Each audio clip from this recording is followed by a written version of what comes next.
బావా బావా మీ బావాడుతున్నాడా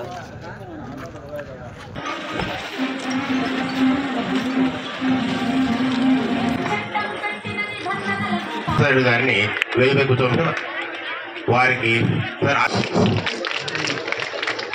నెక్స్ట్ అన్నమయ్య జిల్లా రవాణా శాఖ అధికారిని రోడ్ సేఫ్టీ విషయంలో మా ప్రాణాలు ఏ విధంగా కాపాడుకోవాలి, ప్రజల ప్రాణాలు ఈ విధంగా ఏ టెర్రరిస్ట్ చంపలేదు, ఏ సునామీ చంపలేదు. డిటిఓ గారికి అండ్ ఇతర అఫీషియల్స్ అందరికి అండ్ మన పాత్రికేయ మిత్రులకి హాజరైన సమానం. మన చుట్టూ పరిసరాలు శుభ్రంగా ఉంటాయి కనుక అది దైవత్వంతో సమానం అనే కాన్సెప్ట్ తో 30 సంవత్సరాలు ఒక యాక్సిడెంట్ చేయలేదండి. నెక్స్ట్ ఆర్టీసీ డ్రైవర్ అండి వీసీ మూర్తి గారు, ఒక్క యాక్సిడెంట్ లేదండి. నెక్స్ట్ ఈఏబీ డ్రైవర్స్ అండి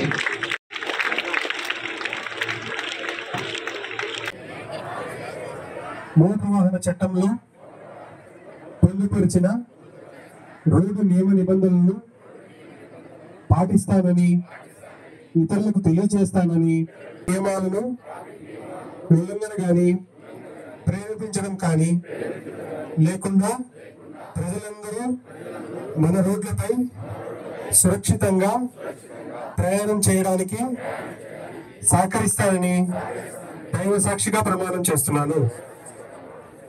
సెల్ ఫోన్ విషయానికి వస్తే మీ అందరికీ తెలుసు, మనం రోజు దైనందిక జీవితంలో పొద్దున్న లేస్తే సాయంత్రం వరకు సెల్ ఫోన్ లేకుండా మనం గడపలేకపోతున్నాం. వాష్రూమ్ కు పోయినా కూడా సెల్ ఫోన్ ఎత్తుకొని పోయి పరిస్థితి వస్తుంది. మేము ఒకటే చెప్తున్నాం, ఎక్కడ సెల్ ఫోన్ వాడినా కూడా సమస్య ఉండదు. కేవలం డ్రైవింగ్ లో సెల్ ఫోన్ వాడితే తప్పకుండా సమస్య వస్తుంది. ఈ రోజు ఫ్యాటల్ యాక్సిడెంట్ ఎక్కడైతే ఎక్కువ ప్రమాదకరమైన యాక్సిడెంట్ జరుగుతూ ఉన్నాయో అవన్నీ 60 to 70% సెల్ ఫోన్ వల్లే జరుగుతున్నాయి. మందు దాగి లిక్కర్ దాగి యాక్సిడెంట్ చేసే వాళ్ళకంటే సెల్ ఫోన్ వాడుతూ యాక్సిడెంట్ చేసే వాళ్ళు ఎక్కువ అయిపోయినారంటే దయచేసి స్టూడెంట్స్ అందరికీ విన్నవించుకుంటున్నాం, ఎవరు డ్రైవింగ్ లో ఉన్నప్పుడు సెల్ ఫోన్ వాడదు. కొందరు అంటారు సెల్ ఫోన్ వాడకన్నా కూడా ఐపాడ్స్ పెట్టుకుంటాం, లేకపోతే ఇయర్ ఫోన్స్ పెట్టుకోను మేము డ్రైవింగ్ చేస్తామంటారు. దానివల్ల ఇంకా సౌండ్ బయట హార్న్ వేసిందో ఇంకోటి కనపడకుండా దాని వల్ల కూడా ఎక్కువ ప్రమాదాలు జరిగే పరిస్థితి ఉంది. అలాగే ముఖ్యంగా ఎక్కువ ఫాస్ట్ పోవడం వల్ల కూడా యాక్సిడెంట్ జరుగుతూ వస్తున్నాయి. ఇప్పుడు ప్రభుత్వాలు గుంతల రోడ్లు ఉంటే యాక్సిడెంట్ జరుగుతాయని చెప్పి గుంతల వాళ్ళు పూడ్చే కార్యక్రమం కూడా చేపడితే రోడ్లు బాగా నీట్ గా రెడీ చేస్తే 80 పోయేవారు 120లో పోయి యాక్సిడెంట్ చేస్తాను. అది కూడా గమనించాలా.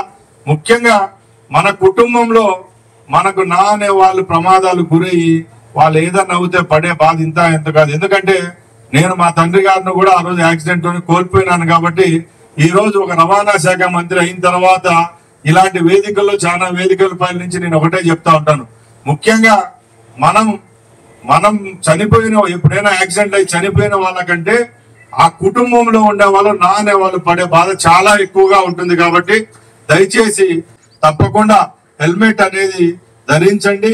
హెల్మెట్ వేసుకొని పోతే తప్పకుండా ఎక్కడైనా ప్రమాదాలు జరిగినప్పుడు తల అనేది చాలా ఇంపార్టెంట్ ఆర్గాన్ మన బాడీలో. కాబట్టి తలలో ఏవైతే ఉంటాయో బ్రెయిన్ అనుకోండి, మనకు అన్ని ఏవైతే అవయవాలు ఉంటాయో చాలా అంటే ఏమంటారు సెన్సిటివ్ ఆర్గాన్స్, కాబట్టి అవి ప్రొటెక్ట్ చేసుకుంటే ప్రాణాపాయం నుంచి బయటపడతాము. కాబట్టి చాలా మంది ఇక్కడ ఉండే వాళ్ళు మీ మీద నమ్మకం లేకపోయినా మీ పేరెంట్స్ మీద ఒక ప్రమాణం చేసుకోండి, తప్పకుండా బైక్ ఎక్కినప్పుడు 100% హెల్మెట్ పెట్టుకుని ప్రయాణిస్తామని ఒక మీరు ఉద్యమం లాగా రోజు పొద్దున్న లేచి ముక్కుకుంటా ఉంటారు దేవునికి, ఇది కూడా హెల్మెట్ పెట్టుకుంటామని చిన్న వయసు నుంచి ఇది అవలంబించవలసిందిగా కోరుకుంటూ ఇక్కడ చెప్తున్నా.